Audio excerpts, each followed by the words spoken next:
Bonjour et bienvenue dans cette vidéo. Je suis Sophie Boulanger, je suis coach en développement personnel spécialisée dans les projets professionnels comme la reconversion, le changement de poste et le développement d'activité.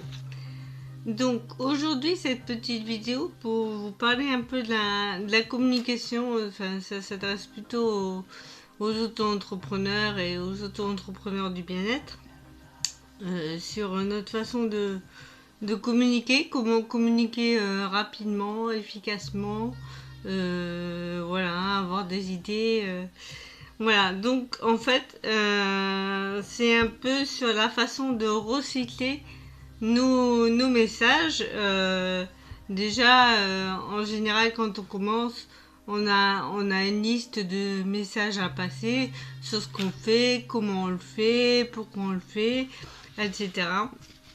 Donc ça, c'est le message. Donc, en fait, il y a ce que vous allez dire et comment vous allez donc comment vous allez le dire. Donc votre message et votre support. Alors le support, ça peut être la plaquette, les publications sur les réseaux, une vidéo YouTube, voilà, plein de manières différentes. Des articles sur vos blogs, si vous avez des blogs, etc. Donc en fait, suivant au départ, on fait de la façon dont on est plus à l'aise en fait. Au départ, on n'aime peut-être pas forcément faire de vidéos parce que c'est pas un exercice super simple. C'est pas super naturel non plus, donc on n'est pas à l'aise avec ça et on préfère écrire. Et au bout de quelques années, on est plus à l'aise avec la vidéo parce que on est plus sûr de soi, on sait comment dire les choses. Donc c'est un exemple. Hein.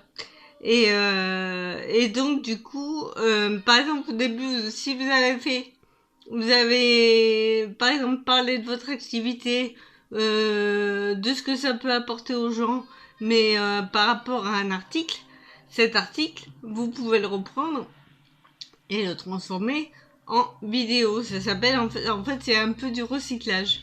Donc voilà, première astuce, recycler vos messages, changer de support.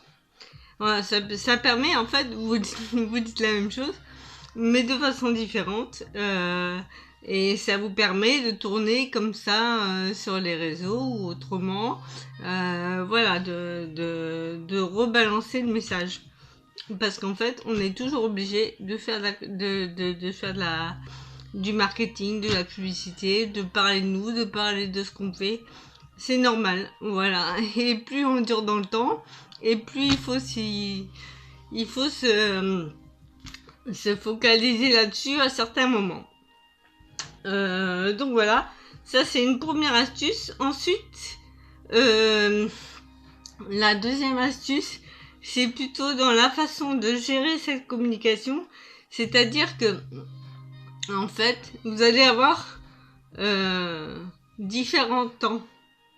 C'est un peu comme gérer l'agenda, en fait. Vous allez avoir plusieurs parties, mais au sein même de la communication. C'est-à-dire qu'en fait, vous allez avoir envie d'avoir, par exemple, sur un temps précis, vous allez avoir plein d'idées, donc vous allez avoir envie de les noter. Ensuite, vous allez avoir envie de les produire, donc de faire la vidéo ou de faire l'article. Donc là, c'est un deuxième temps. Et dans un troisième temps, vous aurez envie que de produire, c'est-à-dire de distribuer, de balancer ça sur les réseaux. Voilà, donc en fait, vous le faites en 3 temps, quoi. Tout comme vous avez votre partie de rendez-vous client, vous avez vos parties de communication, mais encore découpées au sein même du fait de communiquer. Voilà, il y a le temps de production et le temps de distribution. Voilà, j'espère que j'ai été assez claire. Je vous remercie d'avoir visionné cette vidéo et je vous dis à bientôt dans une prochaine vidéo. Salut!